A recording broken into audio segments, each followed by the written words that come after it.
Hello, lovely people. Oh boy, we don't have anything turned on, do we? No lights, none of our fancy lights. There we go.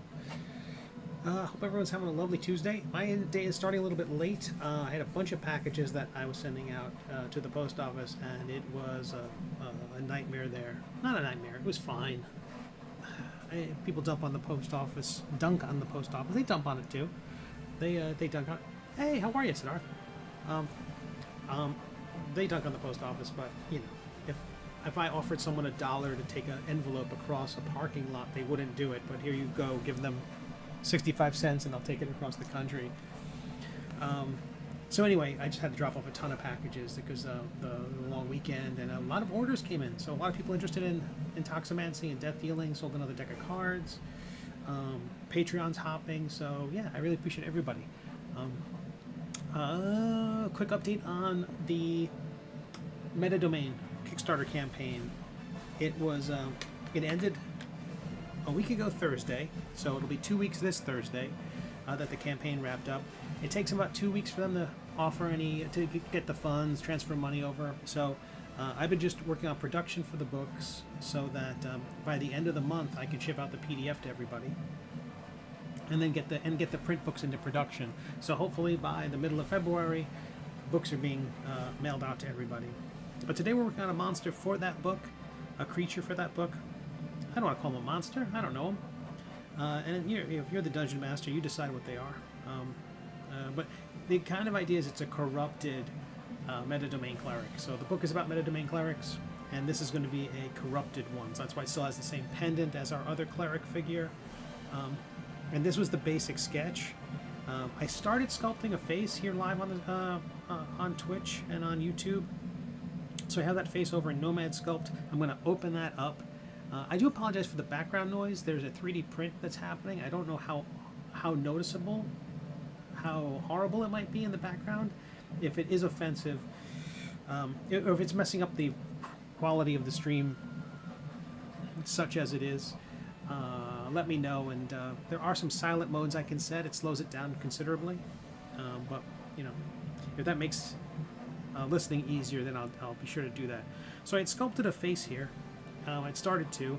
This is one of the previous figures I did. I'd like to have this when I start. So that sounds fine to me. Oh, good.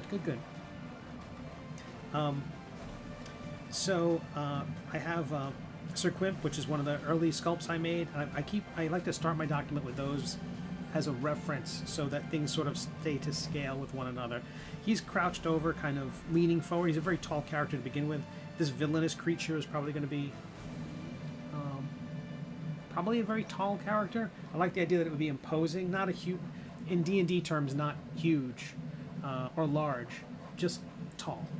So, and also the face is still very symmetrical. I haven't done too much to make it asymmetrical. I definitely want to do that. Raise one eye, you know, give a, and I don't want the character to be smiling. There's a hint of a smile here. I prefer it to be very, I want this one to be particularly malevolent looking. I like the shape of the lips there, but usually the first step I do when I, oh wow, and the program I'm using is called Nomad Sculpt. It works on an iPad. I'm using a kind of an older iPad 4, iPad Pro 4. But it's a great program to use. I find it's really easy to, I don't know, it speaks to me. I'm a cartoonist. I've only been doing this for sculpting for about 2 years. And as a cartoonist, I feel like this program makes, I don't know, it thinks like a cartoonist. So I'm just going to create what I've been calling a balloon animal. I've just been sort of winging this sculpting thing. I don't really know what I'm doing, as will become evident if you hang out. But I like to create kind of a balloon animal shape of the figure and try to get the gesture right, if I can. David, your audiobook just ended. What are you listening to? Folks, it's David Peterson, everybody. I'm not trying to embarrass him, but one of my favorite cartoonists and, dare I say, people.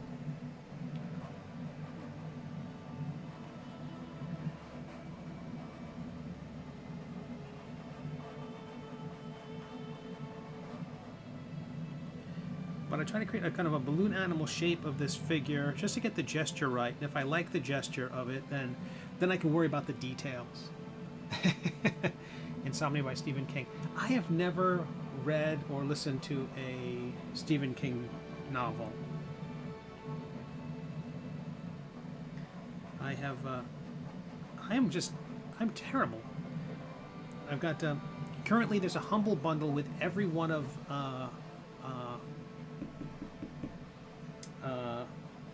sorry, I'm waking up my cat by tapping my Apple Pencil. Humble bundle with all of Terry Pratchett's books in it. So I'm going to be picking that up. I've promised myself that's going to be my reward when I finish the next volume of The Middle Age. What am I doing? I'm going to go back in time here. Siddharth, a nice thing about this program is that it has 1,000 levels of undo. So you can, if like me, you make lots of mistakes, you can undo them. No, I don't have Audible. I had it for a while, but I spent a lot of time just with the YouTubes.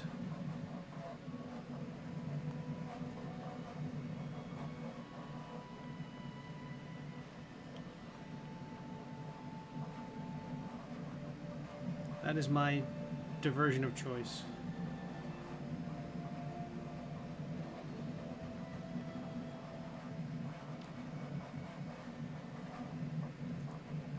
So you have an account if someone were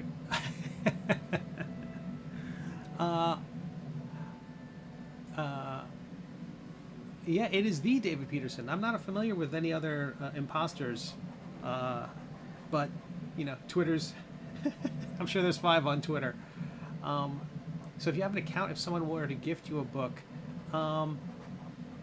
yeah, I have an account. I've got an Amazon Prime account. There are a few others. Thou shalt have no David Petersons before David Peterson. There's actually, I was invited to a group on Instagram. Someone just started the other Steve Conleys. I thought they'd be pissed at me because I have the domain name.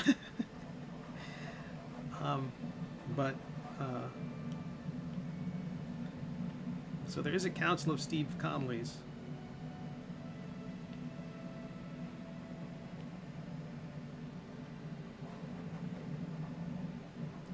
I am not an active member.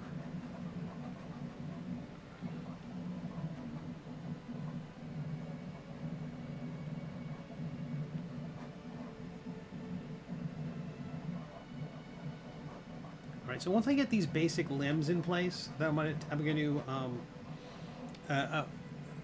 adjust the gesture. I want to get the gesture right. So, but someone told me I should save one of these early stages so I can just reuse it time after time. But I kind of prefer to do it this way, just because I don't feel like I'm an expert in this program yet, and I want to get more familiar with it. It's a little too early for me to be using shortcuts. I was even loath to reuse some pieces. I sculpted a really nice pouch and a nice coin purse for and belt buckles for one of the figures, and it would be real easy just to reuse that again and again. I've kind of reused it a couple times, but I should make new ones because the new ones will be better. I'm from YouTube. Sculpting seems so hard, but YouTube. Oh, I appreciate it.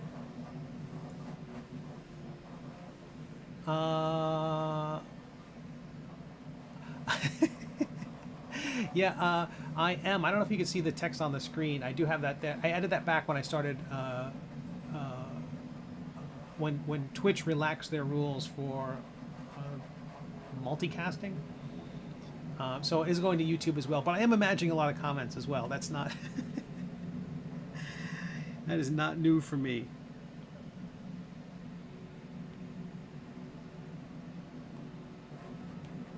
But a late stream, a late start today. Had to go to the post office. A lot of orders. Humble brag. A bunch of orders. And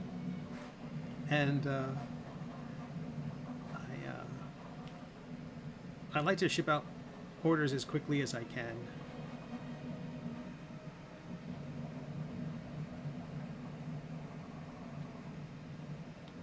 This weekend I've got a comic convention. I'll be a guest at the Central Florida Comic Con. I'm excited for that. I've done that show a few times. There aren't a lot of comics guests, but there are some, but it's a ton of voice actors and media guests.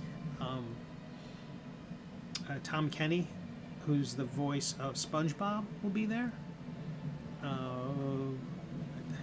mostly know him from, he was one of the guys on Mr. Show, I believe. So that's my, I'm old, is what I'm saying. And then, but also one of the folks who was on Critical Role, who in the latest campaign and in the Exandria Unlimited series, Darian, Robbie Damon is going to be there. And so I'm excited to see if there's going to be any folks who are there for Critical Role and Dungeons & Dragons who might be interested in my D&D books. I've only ever done one gaming convention, ever attended one gaming convention. So I'm excited. So now it says, I met you at the Comic-Con in Baltimore. I don't know if you remember. Oh, that's awesome. I appreciate it. I don't know offhand. It's not ringing a bell. I'd probably, if I saw your face, I'm sure. But it's all such a... Those conventions are just... I'm usually exhausted before it even starts.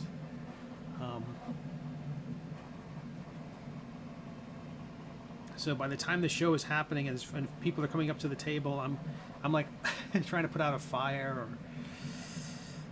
fix some other problem. But I appreciate it. I love the Baltimore Comic-Con.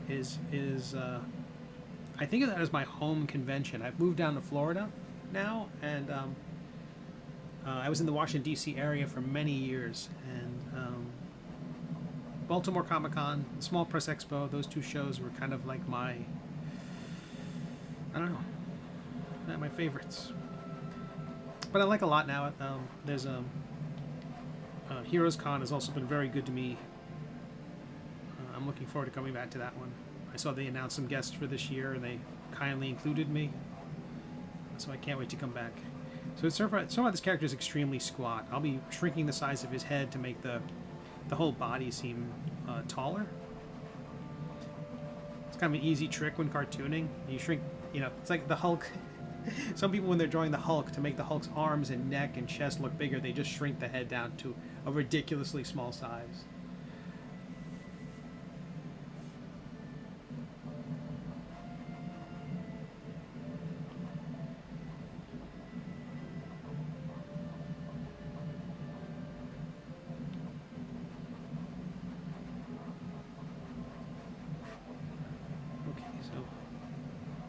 Turn off symmetry just on the calf, just so too large a brush compared to the I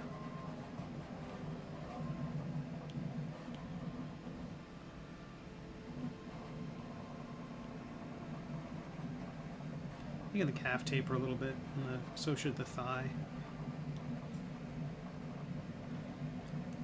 I'm gonna add a bicep here.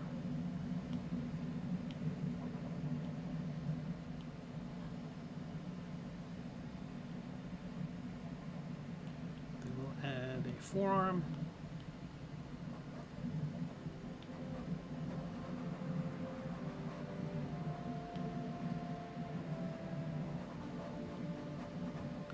And then a hand.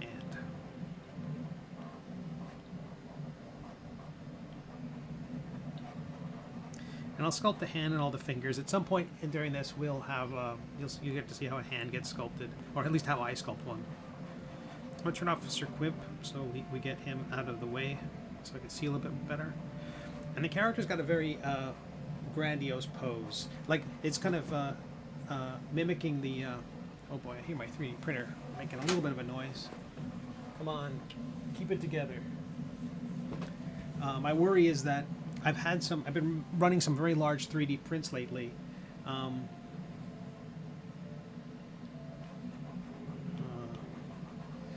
Steve, I know you're busy. I really miss your YouTube videos. They very well made. I appreciate that. That's very nice of you to say.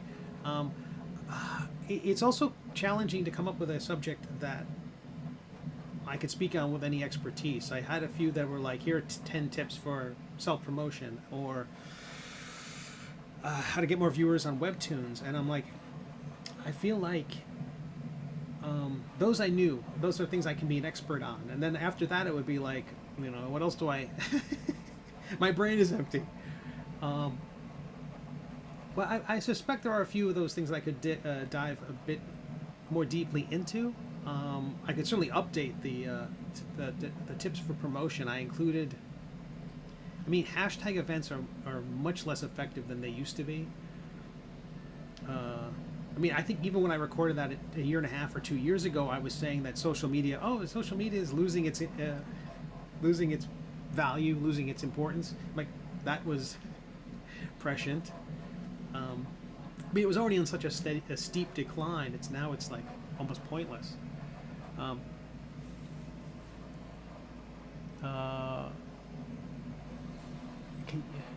David, he's streaming on YouTube too. I am. Did I miss a comment from you, KMC? Can you do some videos where you give fake advice?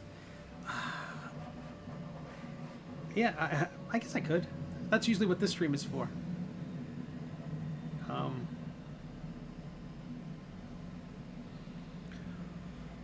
Well, I really like I just think at some point there's like with the tricky bit with web cartooning and the advice game, as it were, is that it's real easy. I see some folks sliding into conversations that seem to be purely snake oil selling. Like, here's what you need to do to be successful. And I feel like the authenticity, it's a weird video to make about authenticity. Here's how you do it. Like, because a lot of people just want to know what the secret is. I want to do my thing. I want to make money with it. And often it comes down to I want to make money, which is a terrible, I don't know, weight that gets placed on every creative endeavor nowadays. I mean, I so appreciate anyone who does something for the love of it. Not how can we turn this into something we can monetize, but you know, you got to keep the lights on. You got to pay your health insurance.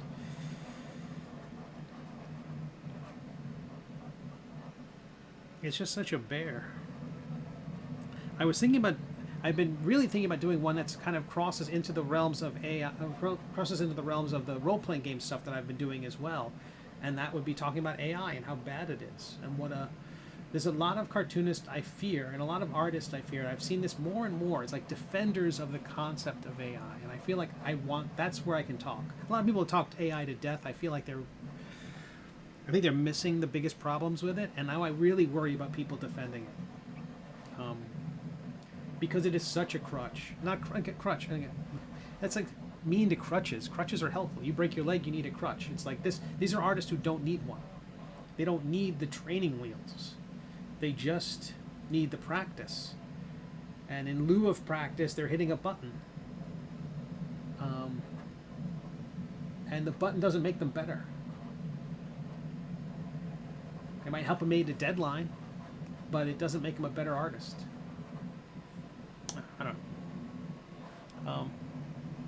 Or how to do videos. Oh gosh, there's so many of those. That's a cottage industry. It's all the self-help books that are like, or here's how to make money in the publishing game. And what they're really doing is they're selling. Here's how to make, their best-selling book is how to make money in the publishing game. It's like we're just all gonna make self-help books for each other.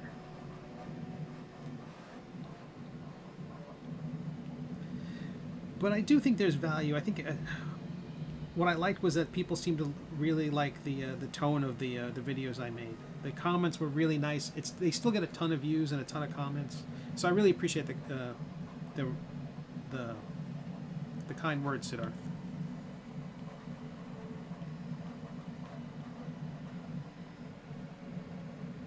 So now what I'm doing is I'm creating relationships between these objects. So if I rotate this one, the other things I've connected to it will move with it. But currently they're all, I have to make sure that when this forearm pivots, it doesn't pivot in the middle of the space. It has to pivot up by the elbow. So I'm going to move that pivot point up to the elbow. So now that when it rotates, it will rotate where we want it to. That's why I love your content. You got very realistic advice on webcomics. Brad Geiger too. Brad's good. I like Brad's, and he's been at it such a long time, and he's a workhorse. He has never given up. He's got webcomics.com, which he went to a subscription model before a lot of people did. Brad's really good on his, and Dave Kellett are really good on their Patreon pages, and they're encouraging without being unrealistic. I think it'd be real easy to say, you got this, but to everybody all the time. And they're like, they've had episodes about, well, maybe it's time to move on to the next project. I just want to know how to even begin to talk about that. They clearly have some educational experience in the education system as educators, and they've got some experience as mentors, which I don't have. I'm just a guy in the trenches like everybody else.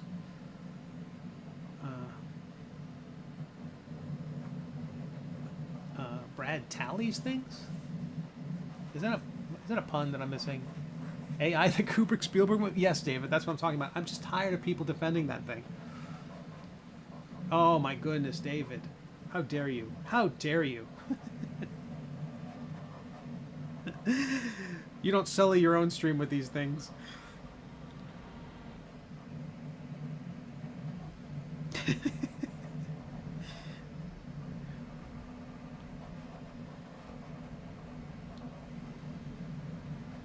All right.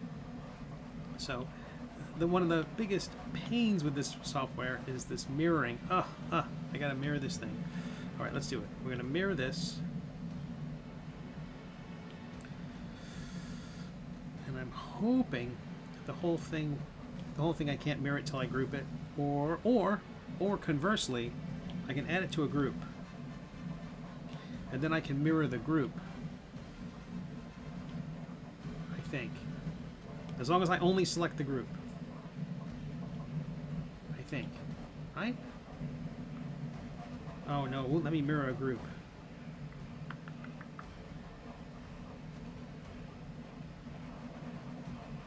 How about this? What if I change the line and I rotate it along the green axis 180?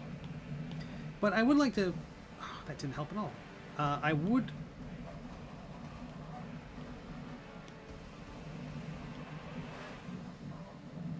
Let's try this.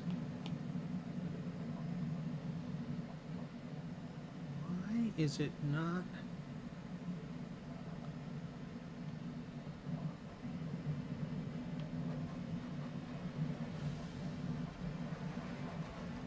All right, I'm just going to eyeball it. I was trying to do it mathematically, but it's not doing what I wanted.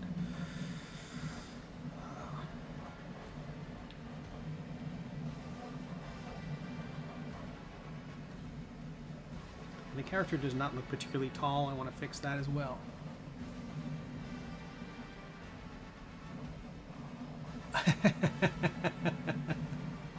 The outrage. Stevie won awards. I won an award. I've been nominated a bunch of times, but I appreciate that. But I don't feel like the awards. I don't think the awards give me any status to talk. I think. Except on the subject of awards. I feel like it's the... but also, it would be only... It's weird. I taught a college course in interactive design. and I found it impossible to judge people based on their work, based on the aesthetics of their work. Like, is Popeye drawn badly? Is Ziggy drawn badly? Is XKCD drawn badly? I feel like things might not be to my taste, and I feel like, but my stuff isn't to everyone else's taste. There's a ton of cartoonists and a ton of readers who look at my work and go, nah. So, the majority. So, but maybe that's it too. Maybe it's stuff like that. Maybe it's if I can come on there and be encouraging about finding your own voice. There are some suggestions I'd make. Okay, well, let me run them by you. I'll run them by you. You sit out. You're the focus group. Is there any value in a video talking about finding your own style? I tend to think finding your own style is about what you draw when it's not for money. When you're on the phone and you might be drawing. I mean, no, I know now when everyone's on their phone, they're looking at the screen. But if you're somewhere without your phone and you just have a pad of paper and a pencil, what you draw and the way you draw for fun is like a hint at what you are and what your style is. I feel like that's something. At least that's what I think. That's how I came up with the middle age. Was mostly I was trying to solve some other problem that I had with a concept of making figures recognizable while wearing big masks. It's really dumb, but that's how Sir Quimp and a lot of the characters look that way. The silhouettes really mattered to me, and as I was drawing, I was just having a lot of fun and giggling, and I kind of gave up trying to draw like Steve Root. I kind of tried to draw like Russ Manning. So maybe that's it, the value of giving up. I can speak to that. David says, I did a style video called Drawing Like Yourself. Oh, I have to check that out, David. I love that. That's really what it's all about, right? I mean, I know as young creators will look at other people's work. And like, okay, I was a huge fan of, Steve Root. And when I was a very young kid, a big fan of Jack Kirby. I didn't know it was Jack Kirby. I was imitating all the people who are imitating Jack Kirby. And when I was a kid, comics like Devil Dinosaur and Machine Man and 2001: A Space Odyssey, those comics were coming out, and I saw those, and I thought, oh, that's how you draw. They were so cool, and when I was drawing comics, I was like, you're trying to think, I want to draw a face. How do you draw a face? I've seen faces all around me, but you look at other drawings to go, how did they break it all down into a few lines? And I remember for the longest time, Jack Kirby would ink, or would pencil a very harsh line right here under the lip. Like it's like you had the eyes, you had the nose, the mouth, another small mouth under here, and I never knew what this drawing part was. This soul patch he would put on underneath characters' mouths. I didn't know what that was meant to represent. I just knew that every drawing had it. And so I would draw that, and I remember a teacher saying, what is that? And I said, I don't know. I didn't realize later on until it was hinting at the shadow of the lip. I was, I don't know, 8. So there's just you know all the people you learn from, and there's a great episode of The Next Generation, because people, with all this talk of AI, people keep talking about commander data, like there's some sort of relationship or analog there to, the way data learned. Isn't that the way AI is learning? And if you deny AI, are you denying data his humanity or his sentience? Which is all just horseshit. Forgive the French. Forgive the demonetized French.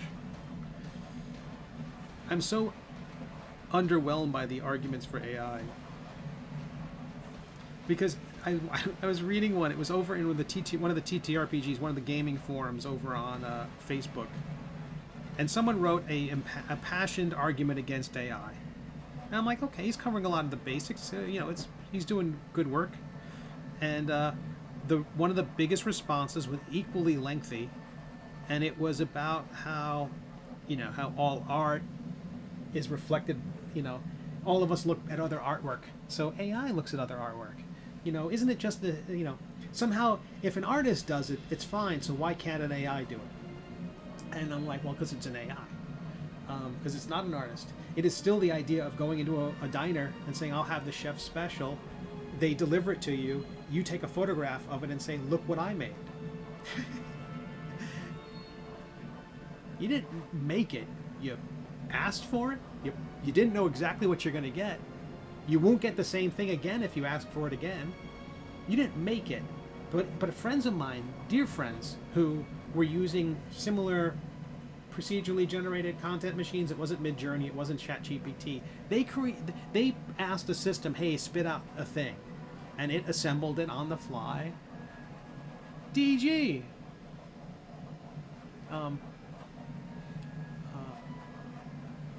We were making monsters. I saw your post over on Twitter. I'm very happy to hear that your health is better. Your health is improving. It makes me, you have no idea how happy that made me to hear. So, you're awesome. I'm sculpting another monster, as the kids say.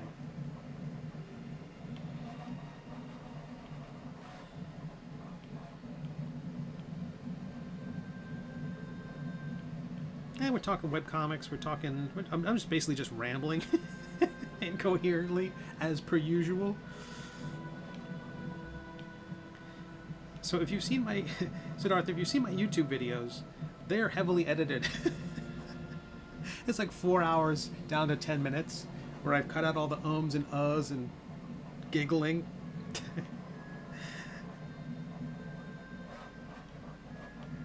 A lot of giggling. But I get regular comments all the time there. I ran out of good advice. And I want to say, during the pandemic,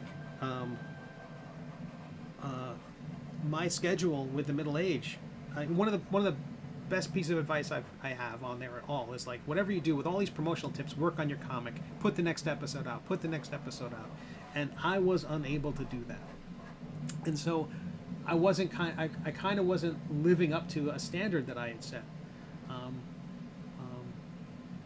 I know that happens to everybody. There's so many people who want to do things who are prohibited from myriad reasons. But often it can be health. It's hard to be creative when your shoulder hurts. It's hard to be creative when you have another ongoing condition. And, I know the videos, make the videos for when people are up to it, But I felt like I wasn't in a position to tell anybody what to do. I've tried to avoid telling anybody what to do on any of those videos ever. It's always been, here's what works for me. Marcus, nice to see you. I made a point in those videos of never saying, this is what you should do. I think I said, maybe when I said, like, don't spend too much money on social media ads. I still feel very strongly about that. Because one of the biggest traps creators fall into is spending too much on marketing, too much time thinking about selling the thing and getting more eyeballs and getting that approval, and we're so hungry for that approval and that affirmation, people do one comic strip and then spend 2 weeks promoting it, as opposed to 2 weeks doing comic strips and 1 day promoting it.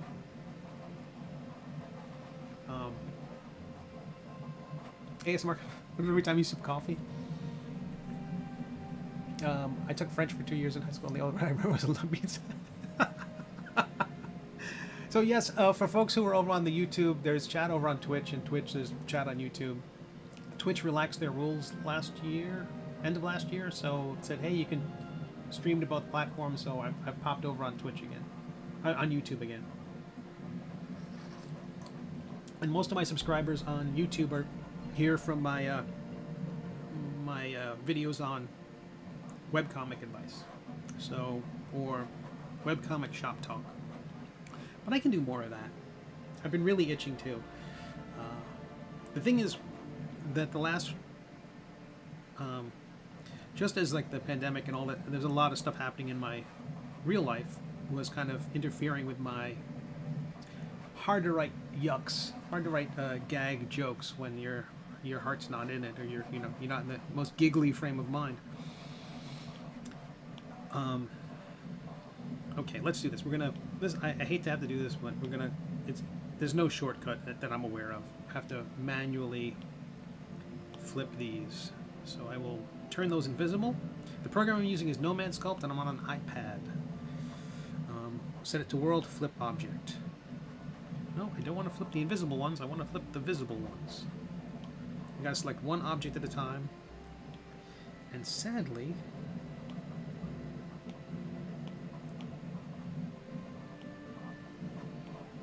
when I select the gizmo tool, the gizmo keeps it where it started. I don't know why the pivot isn't flipped with everything else.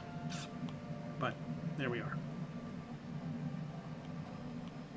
So in the last year or so, I've been working on a lot of role-playing game stuff. When the pandemic happened, I started playing a lot of D&D. I was a big D&D player. For the whole time I was loving comics as a kid, I was playing Dungeons and Dragons, and those worlds are kind of the same to me. They live in the same place. The artwork... Zan, hey, how are you? Yeah, I'm glad they changed it.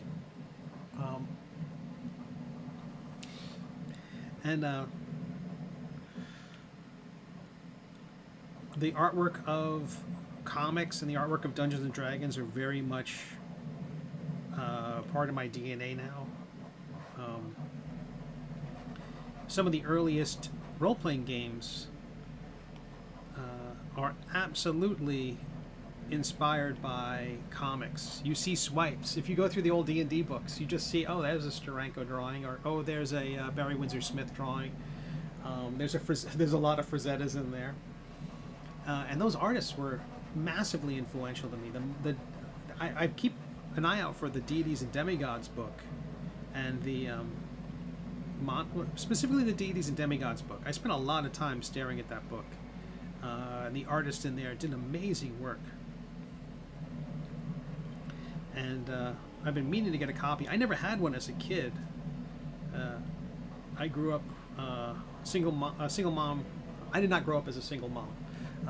But I was raised by one, so I guess I'm half single mom on my mother's side.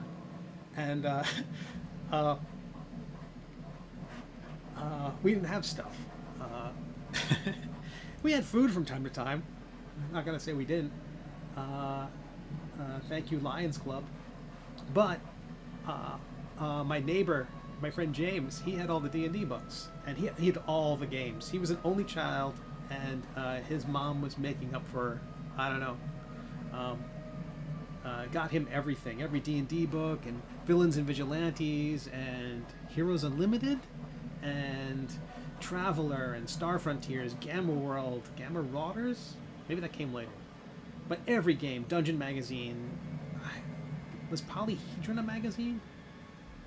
White Wolf, tons of stuff. He had it all. And I just poured over those books, loved them to death. And we love comics, we love wrestling. It was just an awesome time to be a fledgling nerd.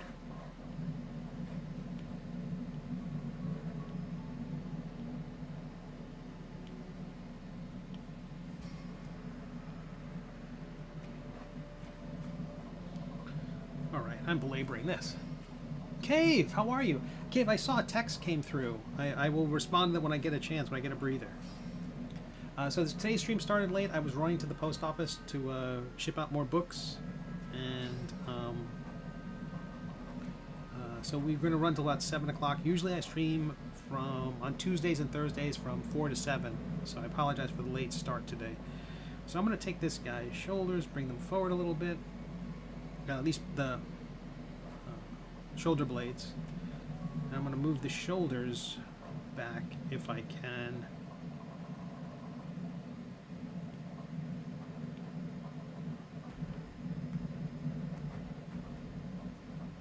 Alright, so let's get this pose right. The idea is the character's going to be raising one arm up. That means you're going to have one foot forward. I'm going to connect a few of these things. So they are left arm. And I name everything based on my camera view of the thing, not based on, you know, the view of the creature I'm sculpting. Mr. Chance for a post office stream. Eric, I know Eric wants me to like stream every all the minutia. The scooping the cat litter stream.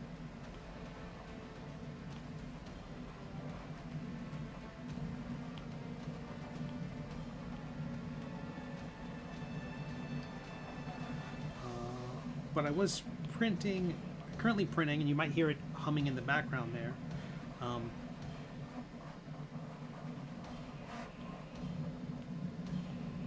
Torso. I'm attempting to print a very large sculpt of the Grognard. It was going very well. It was one of the first ones that has a print time of over a day. It takes about a day and a half. And it was printing fine until it wasn't. And at some point, a support collapsed under the foot of the creature, and it just was putting it was just leaving this like strings of spaghetti, almost like raw filament, just everywhere. And so it was coming along great. The back of the cape, this thing was 3 times the normal size. So instead of being on a 2-inch base, it would be on a 6-inch base. And so the cape was coming out great. All the supports were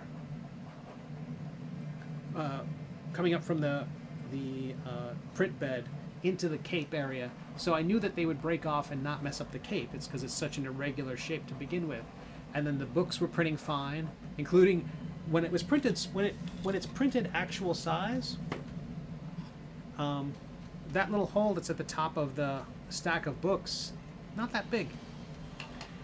Printed 3 up, it's gigantic, but that allows me to balance these 2 other little books on top. So it's almost like it's falling off the pile of books. I wanted that feeling of momentum, that the creature's rushing forward, and so the stack of books is toppling behind them. And so it's printing really well. The books, let me see if I get this camera angle just right. So he's printing fine, and then he stops.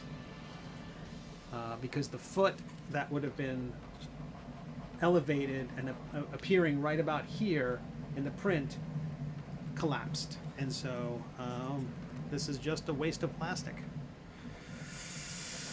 So the key for these larger prints now is to break them into smaller chunks.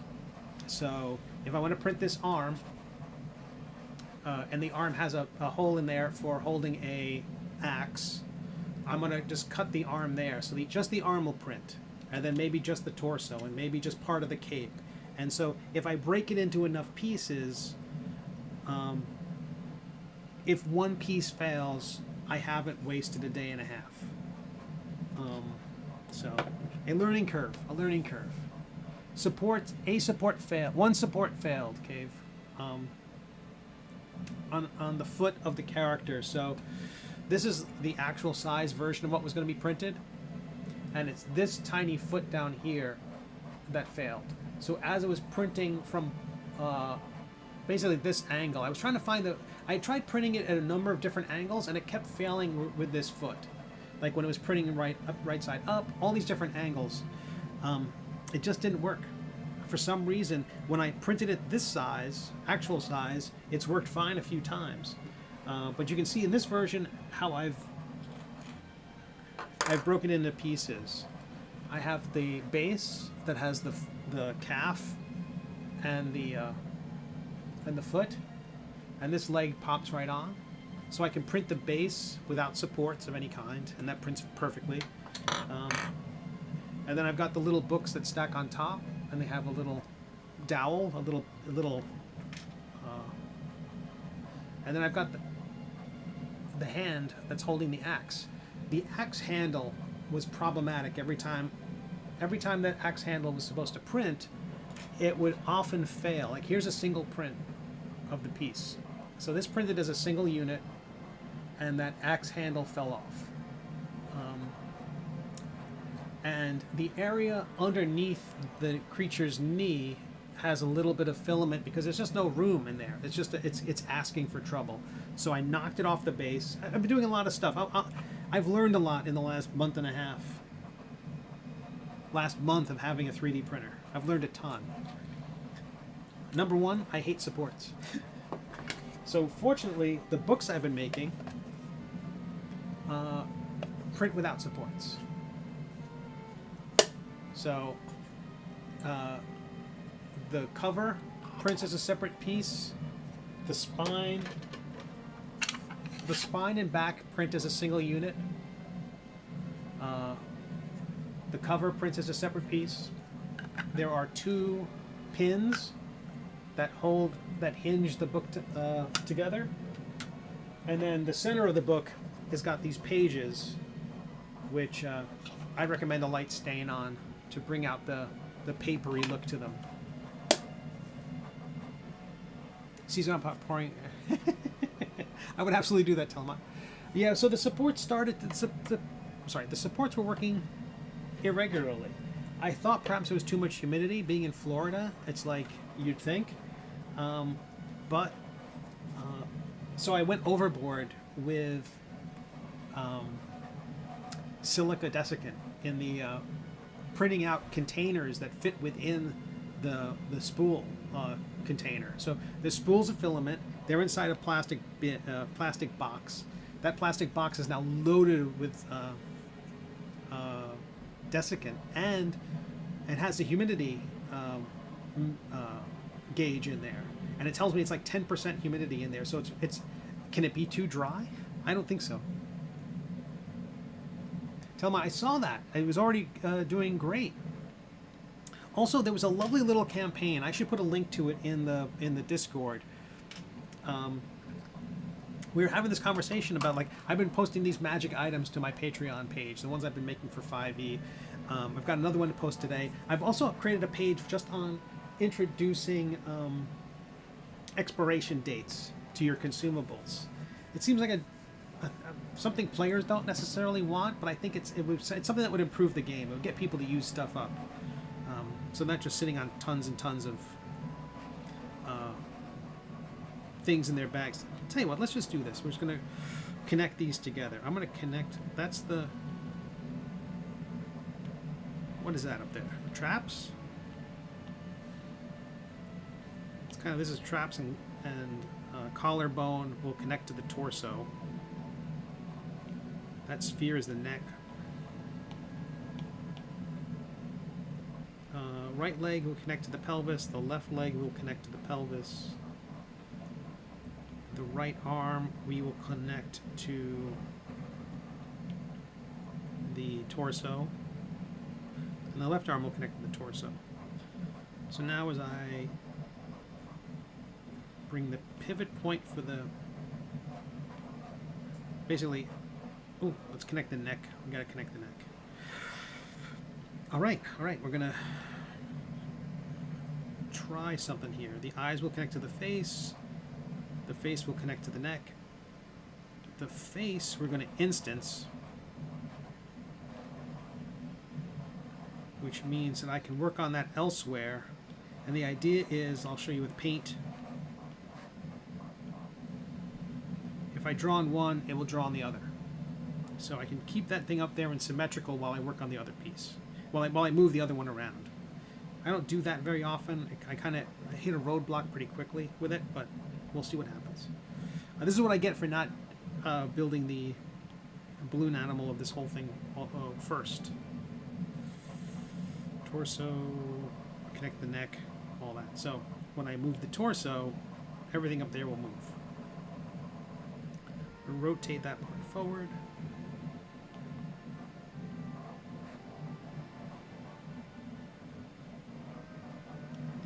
That pivot point seems low. Telemon says, I am both for and against the item expiration thing from both the player and DM perspectives. I totally get that. But I think it's an optional rule, and I don't think you'd apply it to everything.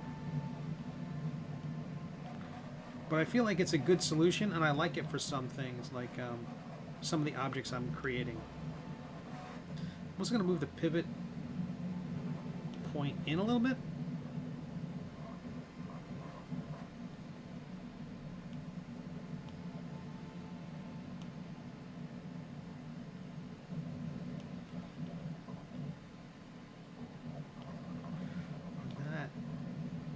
is weird. Make sure the mirroring is too local. When it mirrors, I want it to mirror to the shape, not to the world. Like, as I lift a piece up, I want it to be symmetrical within itself, not symmetrical to the universe. I don't know if any of that's making any sense. Trust me, that the difference between mirroring something locally and to the world is different.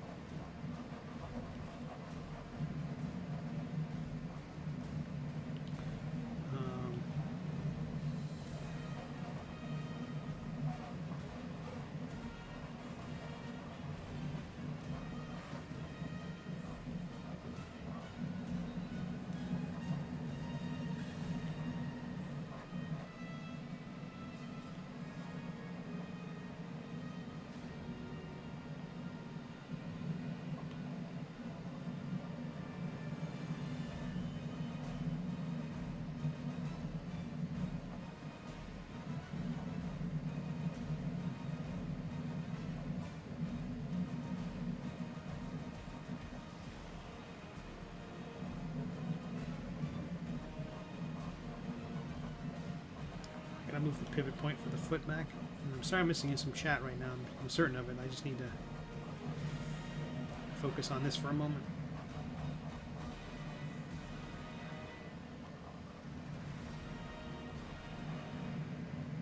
That's interesting. The pivot point's all screwy.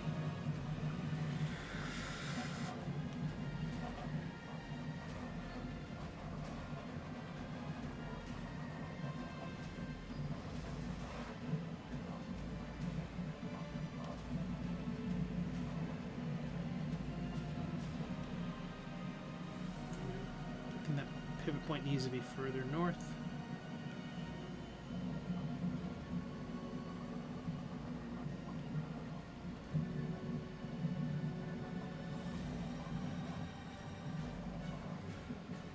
All right.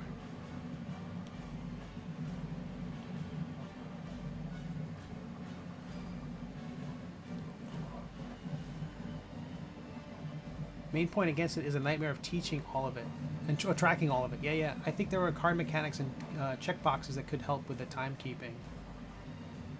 Matthew, another amazing cartoonist. Everyone should be reading Swords if you're not already. You're already reading Swords. I don't need to tell you. Swords is amazing.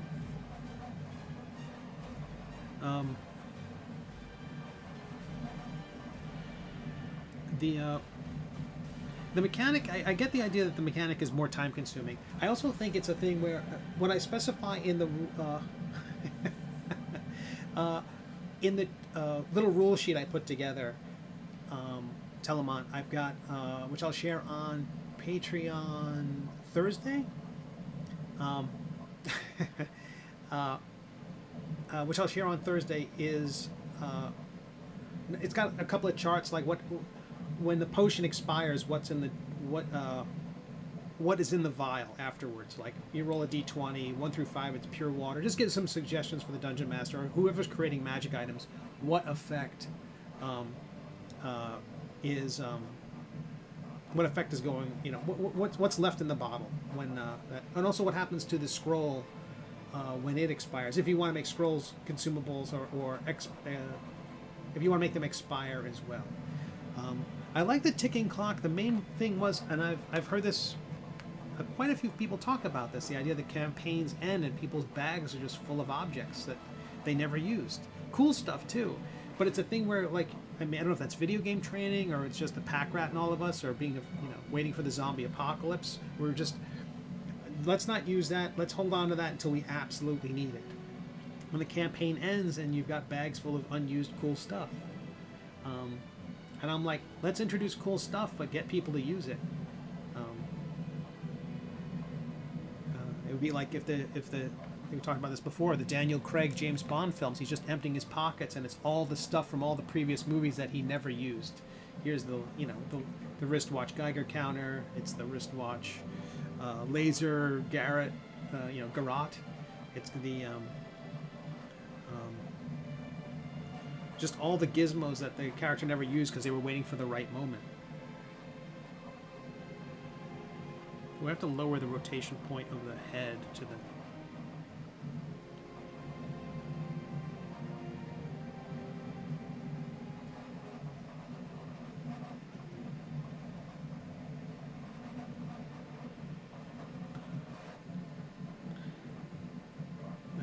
This whole arm needs to be quite a bit longer.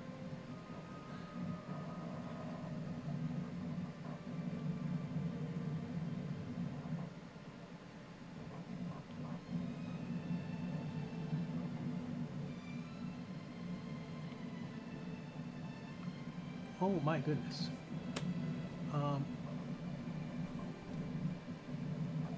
Steve, I got a question. How can cartoonists pull some... yeah, that's I'd ask again. That's a really, Siddharth. That's a question for Brad Geiger. That's not something I can help with.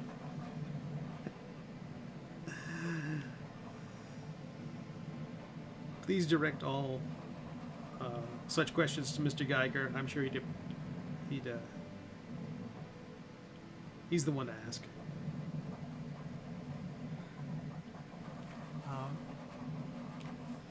Tapas says, I recommend one change. Give multiple options for duration based on how long the breaks in your campaign can be, because I've seen one where 30 days of time passed from travel with only one event happening during the... Absolutely right. In this... boy. How can I share it? There must be a way. Spinning minis. All right, everybody. That's the old gallery and the miniatures. So I can load this onto my iPad without breaking everything.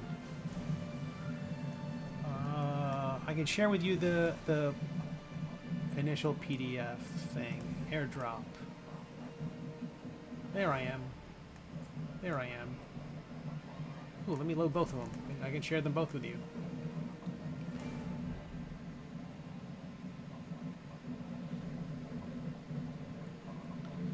What an ideal time for me to drink some coffee. All right. So,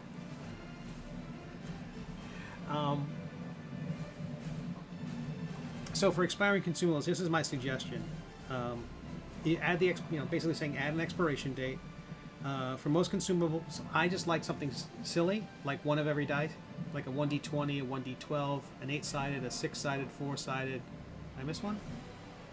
20, 12, 8, 6, 4. Just roll all those and add them up. That's how many days. Now, you could add, there could be house rules like, I also have the suggestion for longer expiration date, consider 2d4, an average of 5 months. Again, these are just suggestions. You can make them whatever it is for your campaign. Someone said, when I first showed the expiration date on the Ampule of Healing, the first thought I had was someone said I'd cut the time way down. Like, it takes weeks to cross from one town to another. I don't want stuff to expire before you've even had a long rest. Oh, I see an extra period in there. And then the suggestion for Schrodinger's expiration date. The idea being that you don't learn the expiration date until you pass an Arcana check, right? You have to know a little bit about magic to figure out when this stuff's going to expire. And if you don't figure it out, that doesn't save you anything. That doesn't like that. And it's this, the Schrodinger's one I like is that it's kind of up to the player to manage. It's really interesting. A lot of campaigns, I don't even know if they count what day it is, but hopefully you'd have to start counting days. Yes, that's the absolutely downside of this. But if you don't find it out, and the check fails, that the potion or scroll or consumable, whatever it is, a gadget, gizmo, that it has a chance of expiring every day at 5% chance at dawn every day of just, oh, you took out the potion, bad news, it expired. And then what remains in the potion or scroll, there's a d20 roll for pure water. The vial, this is what's in the vial after it expires. Pure water, human blood, pretty good ale, hot chocolate, cold coffee, holy water flat, holy water sparkling, oil, perfume, antitoxin. A lot of these things of oil, perfume, antitoxin, they're on the standard D&D 5e list of stuff. And then some other potions, a potion of growth, a potion of diminution, potion of healing. For the scroll, 1 through 15, it's a blank parchment. 16, it's an exquisite drawing of a duck. worth 5 silver. An indecipherable map drawn by a whimsical cartographer. Sheet music, which is, they're missing their horizontal black lines in the chart here. Boo, gotta fix that. And it has a line to the right too. Gosh, all fakakta. Sheet music, a body limerick written in Infernal, and then an open game license, not worth the parchment it's printed on.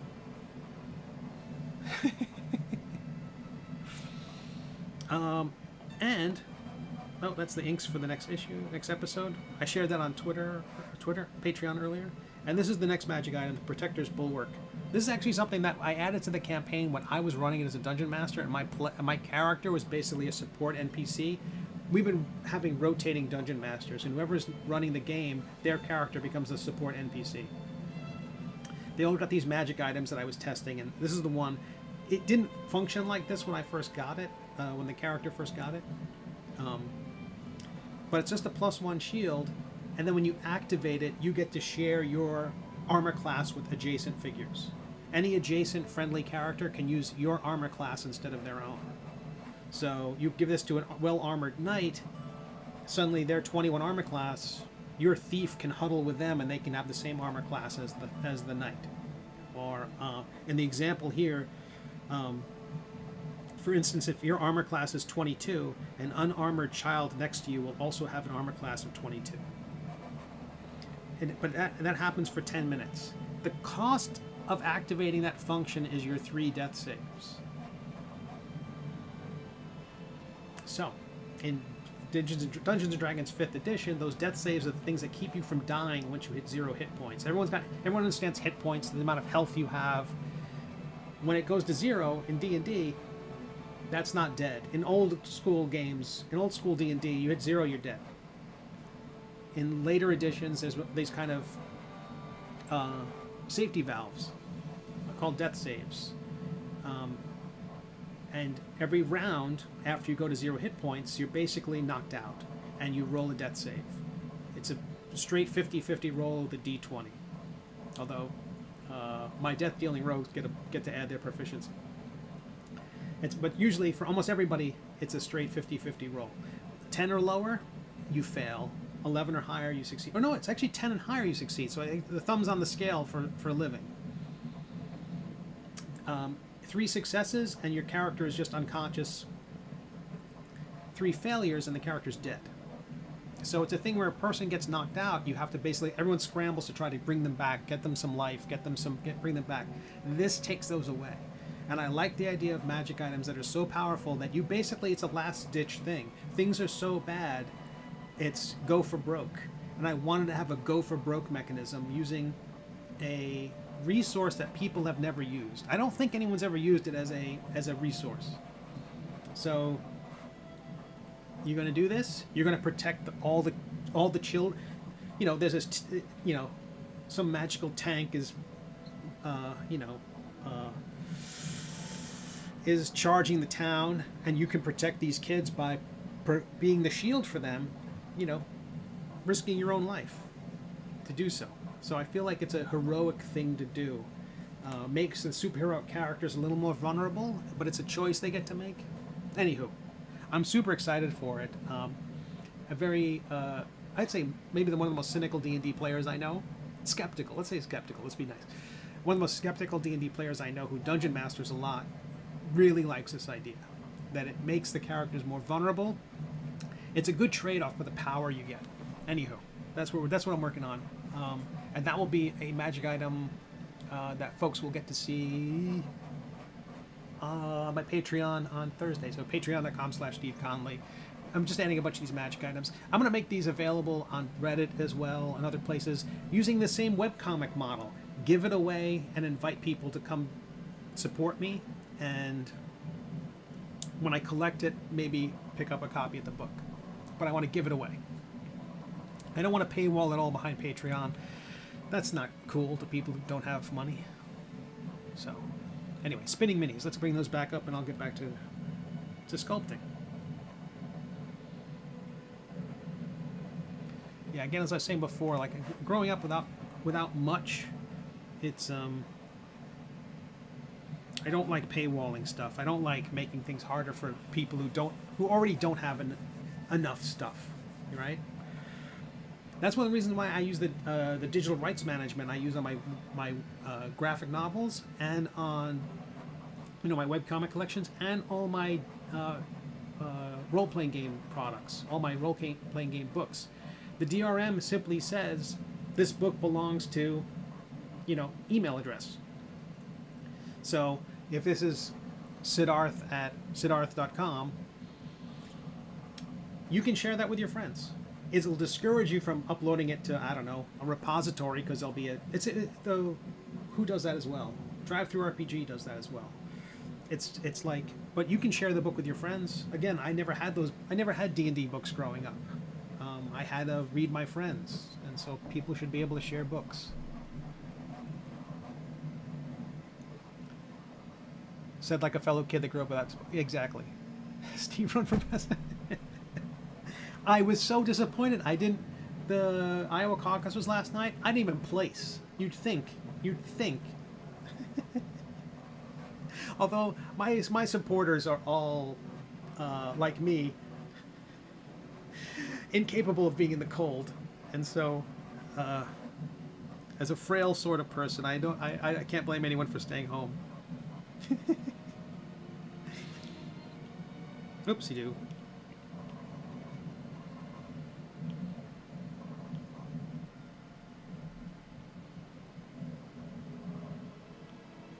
Yeah, I hated that so much of the fun stuff seemed to be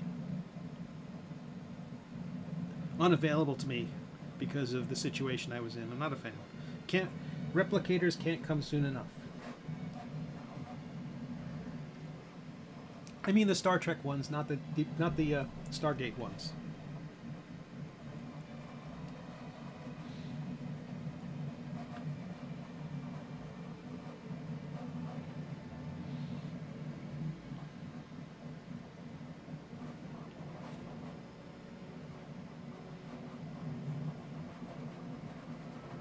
I'm going to merge the torso and the traps together. This is called remeshing in this program. It takes two objects that are there. It basically takes them like two pieces of clay that you permanently mush together. Oops, wrong tool. I'm going to hit the smooth tool and just soften that up.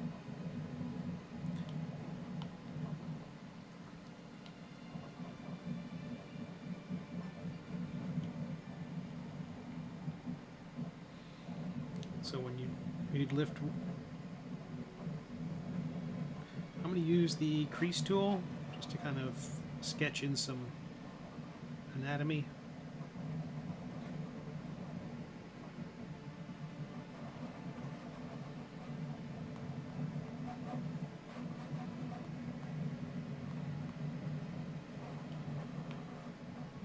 Smooth that out. And when using the smooth tool, if it ever starts getting resistant, like it doesn't want to smooth any further, remesh it and then try some more. That usually helps. Let me see if I can put symmetry back on for a moment.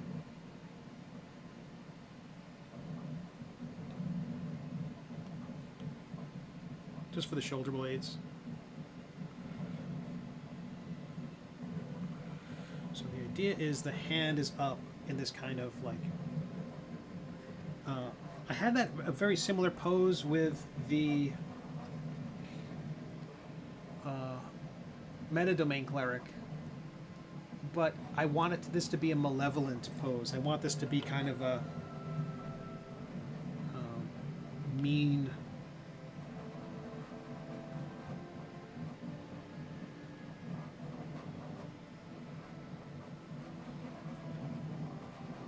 So not looking at his hand, just kind of like looking at his prey, not at his not at like the magic he's summoning.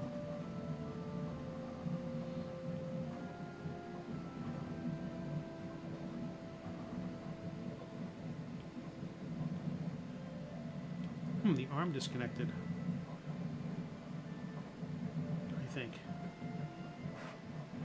Oh no, it didn't. It's an illusion.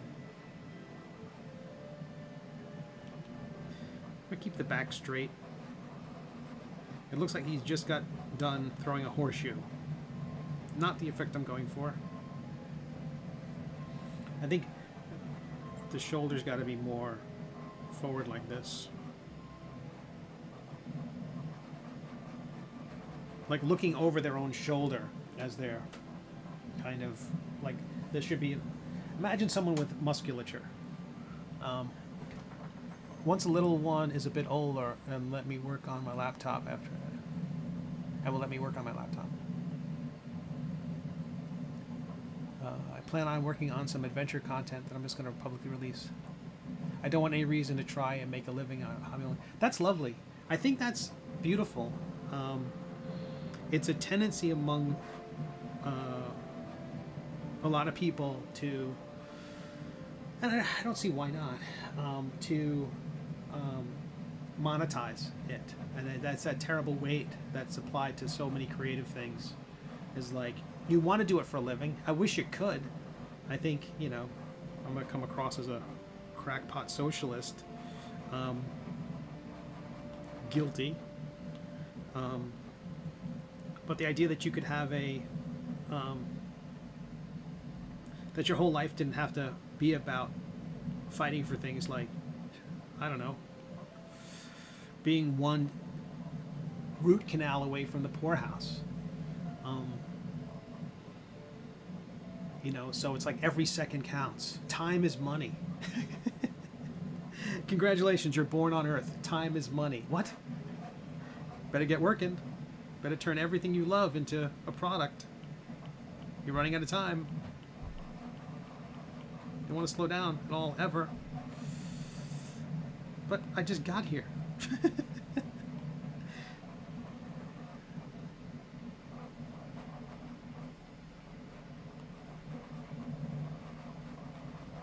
So I absolutely respect trying not to turn everything into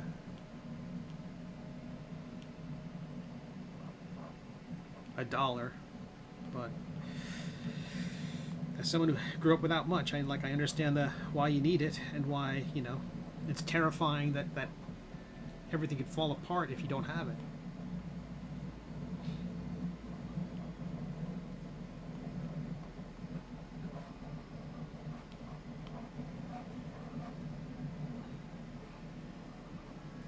Going hungry sucks.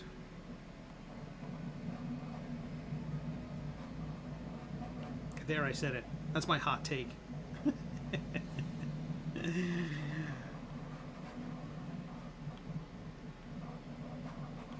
Conley comes out as pro-food. Where does he get the courage?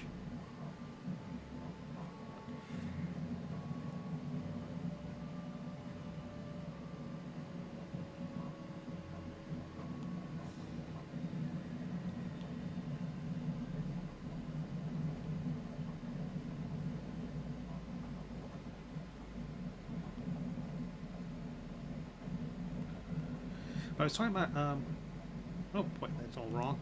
I was talking about Kickstarter that was starting. That was what I really like. It is, I'll put a link in Discord. They have run a bunch of Kickstarters in the past. They're out of Italy, and the latest one they have is for their Make 100 Kickstarter's Make 100 month, and it's a it costs €1 and it's 100 magical trinkets. So that seems like a no-brainer. Like, it's a incredible value proposition. Even if you don't want 95 of the trinkets, if there are 5 good trinkets in there, that's great. The project doesn't use any AI. It's they've promoted my projects in the past, and I've tried to promote theirs.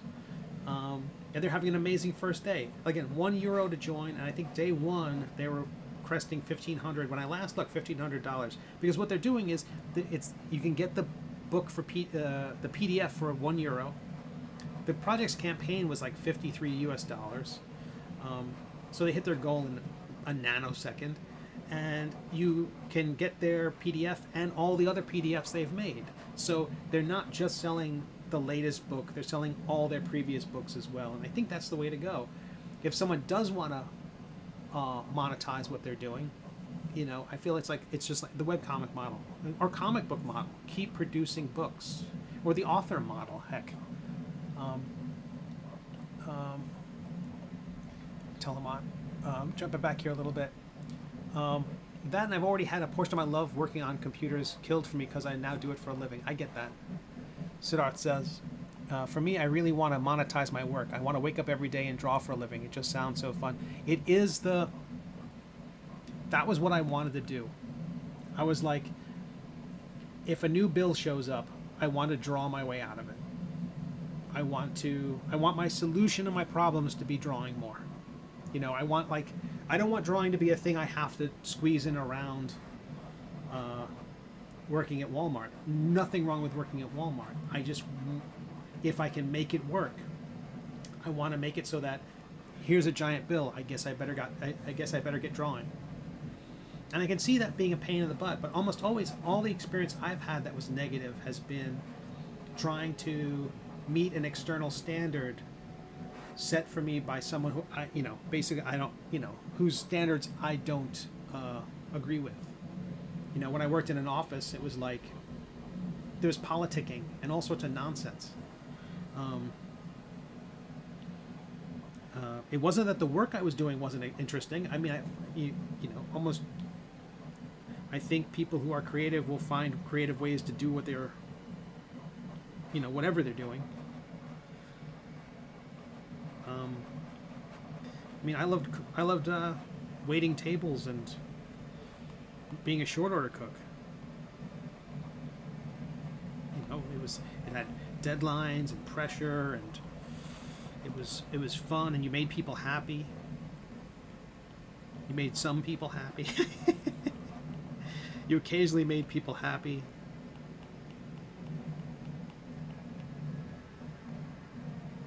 All right, let's just start building up some stuff here and see if we can make this thing work. I want the character to be very skinny. I want it to be gaunt. So I'm just going to exaggerate some of this stuff down. I kind of made a mistake by sculpting the face so much. I'm going to give the character like crazy hair. I think I've got to do that.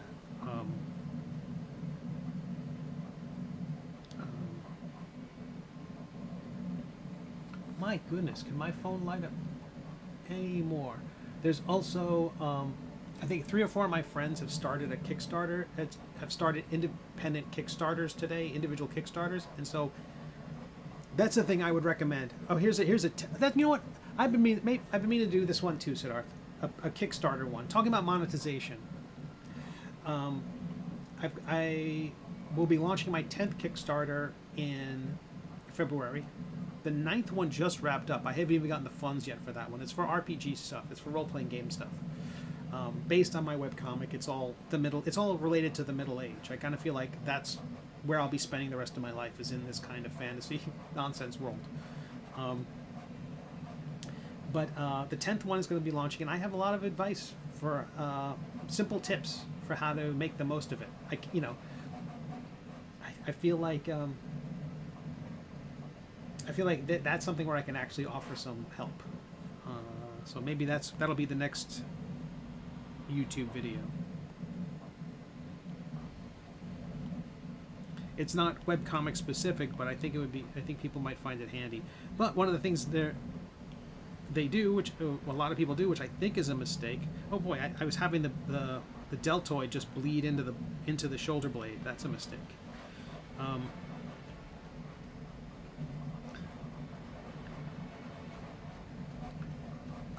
They will, once you run a few Kickstarter campaigns, one of the nice things about Kickstarter, all crowdfunding platforms have their virtues. One of Kickstarter's main virtues is the fact that they're the biggest. They have some disadvantages, like the fact that they accept AI work, so you're competing with that. They ask that people who use AI label their work as such, but so far the customer base isn't reading the fine print, and isn't that that's not a big deal for them. It's not a game. It's not a deal breaker for them. I could talk about that endlessly.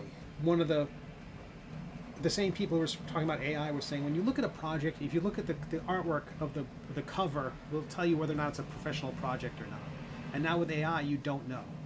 So what used to be a thing of what used to be a mark of seriousness, if you've got a David Peterson cover on your book, for instance, that meant that your project is serious enough and it's professional enough to go and hire a excellent artist to, not to endorse the work, but kind of, if you're able to get a top tier artist to do, or I'm sorry, a quality, just, you don't even know who the artist is. If it's a quality illustration on the cover, you're thinking, these people invested some care in this.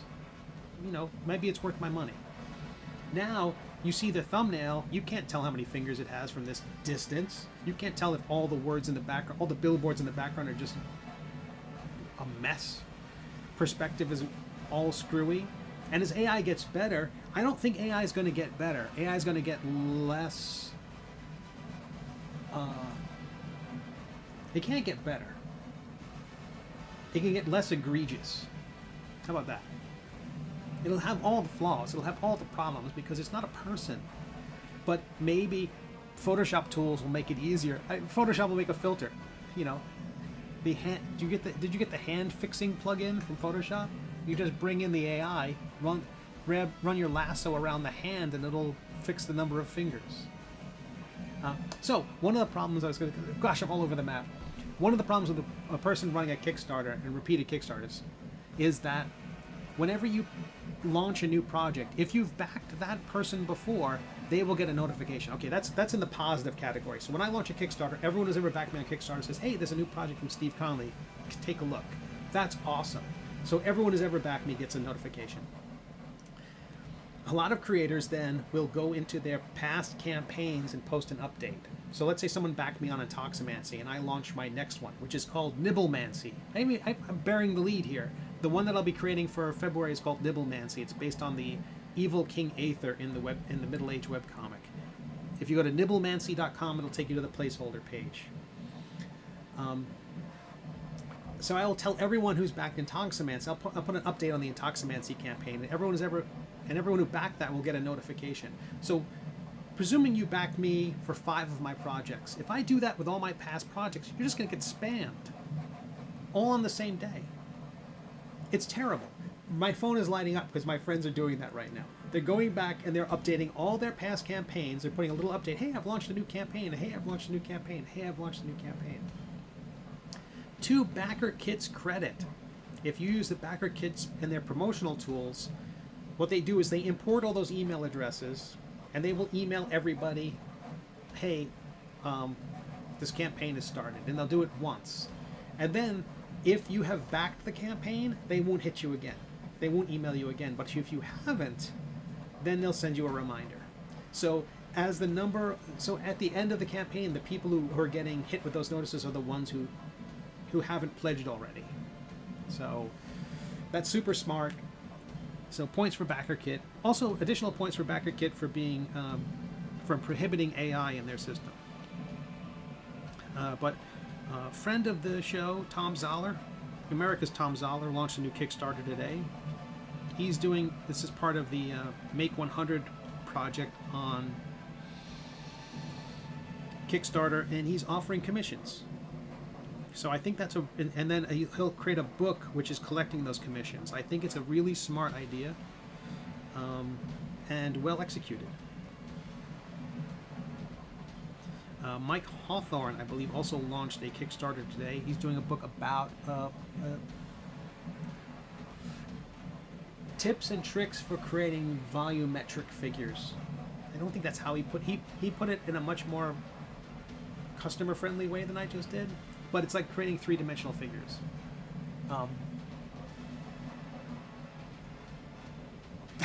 I tell them, as someone who, going back to when it's talking about working at Walmart, as someone who lives with someone who works at Walmart, there's a lot.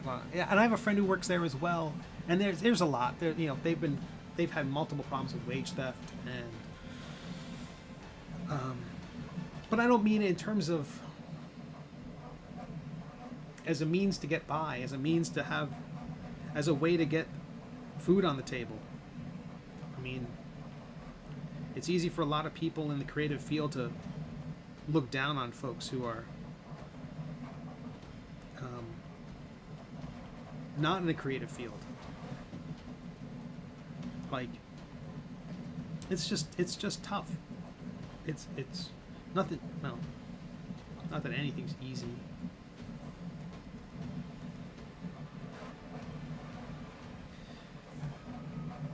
But you've inspired me, Siddharth.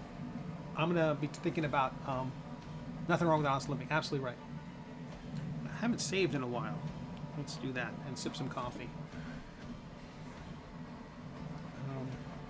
Yeah.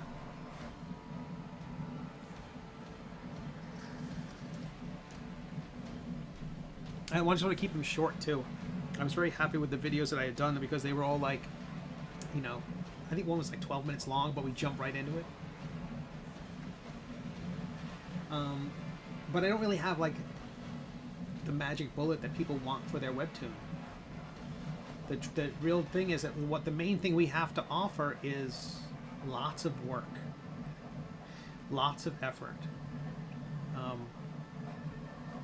It's really the only thing we have to offer is sitting down at a table and busting our asses. And when we're done doing that, we sit down again and bust our asses again. And we just keep doing that. You hope you get to the point where you have books, where you have, it's easy to say that used to be like in the music industry, what it was they had like, well, you get an album and then you just keep selling that album over and over again and that'll bring in the money. And then, you know, for us in the visual arts, it's a book. And hopefully a signed book. It's like almost like a collectible in a way because they can read it online for free. What are they buying from you? Why would they want to buy it? You're selling it as for Luddites who don't like reading things online.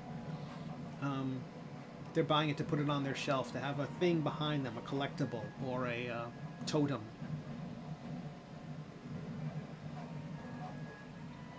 But you at that point, and so it happens with these sales of my RPG books and the Middle Age. Like orders just come in, and it's a thing where, yes, I got to pack them up, and yes, I box them up. I've got just a piles of boxes and bubble wrap and everything organized, and it's a thing.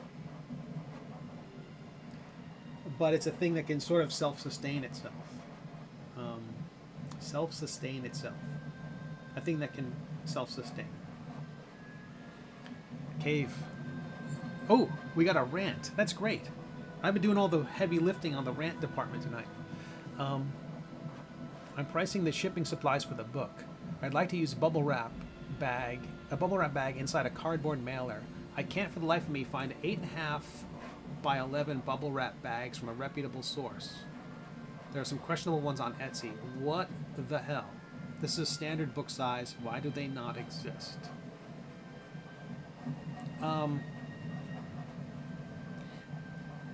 Can you not use a slightly larger bag?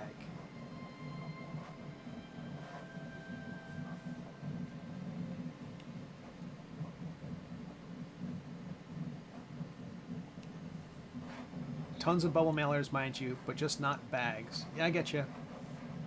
I buy my bubble wrap. The best place for me to buy bubble wrap is Sam's Club. Their price is better than a lot of online retailers. There's some online retailers who I try to avoid using because I just don't agree with a lot of their where they spend their money. So I go to Sam's Club because what's wrong with Sam's Club? We are corrupted from the day we get $1.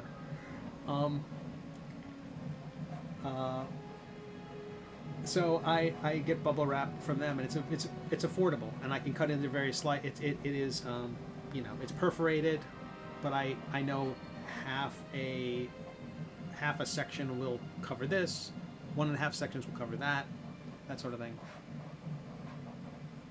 Or I use a roll. I just buy a roll. It has like 200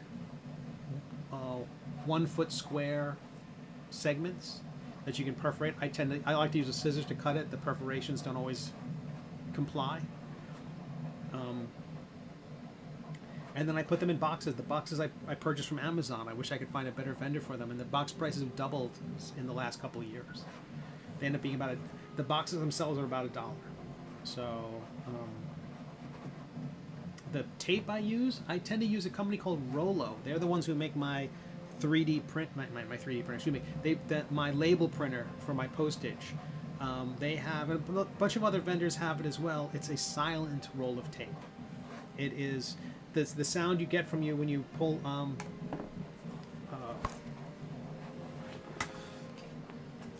packing tape is usually incredibly loud, that screeching sound. After a while, it just drives me nuts. So this is quiet.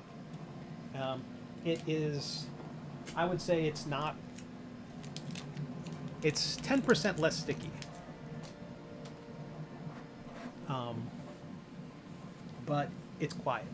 And so the company Rollo makes them. They sell them in like bundles of 6 or 8. And Rollo is the company I use for printing my labels. And it's a beautiful little label printer. I buy my postage from Pirate Ship. You kind of buy only what you need. I think I think you have to say your credit card is in charge like per label. You basically put money into an account, but there can be any increment you want, $10, $20, $50. In the middle of a Kickstarter, I'll put in $100. And then it'll hit your card up every time it runs out of money and it charges you the same amount. That way your credit card's not being hit for every single bit of postage. Their system's great. They're Pirate Ship. They're not sponsors. I'm not an affiliate of any kind. They have just been great. They have helped me sort out problems with international shipments when people are trying to track down something that was sent to, for instance, I think it was Amsterdam, Holland. It was Holland. Holland. Was it Holland? I forget where in Holland. But anyway, the customs got it. The person they were supposed to tell the person, they didn't tell the person enough time for them to go to pick the thing. Anyway, they helped me track the whole thing down, and in some cases refunded money when the problem wasn't necessarily their fault. That's one of the things where I would imagine that the company will, the bigger the company gets, that's one of the first things that will be gone. Oh man, it's a terrible sound my printer's making. Stealth tape. All right, folks, I'm going to take a quick break, real quick. I have to look at the printer. I'm hearing kind of a kind of tapping sound, which nothing should be moving. There should be no tapping, which makes me think part of it might have, we might have a spaghetti failure, which will have to cancel the print. Yay, 3D printing. I will be right back. This little intermission screen features artwork from some wonderful creators, including David Peterson, the wonderful Marty Bowman. Oh, my cat wants to make an appearance. Hey, buddy. Oh, he wants to know what's tapping as well. But take a look. I'll be back shortly. Talk amongst yourselves.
Oh, and we're back.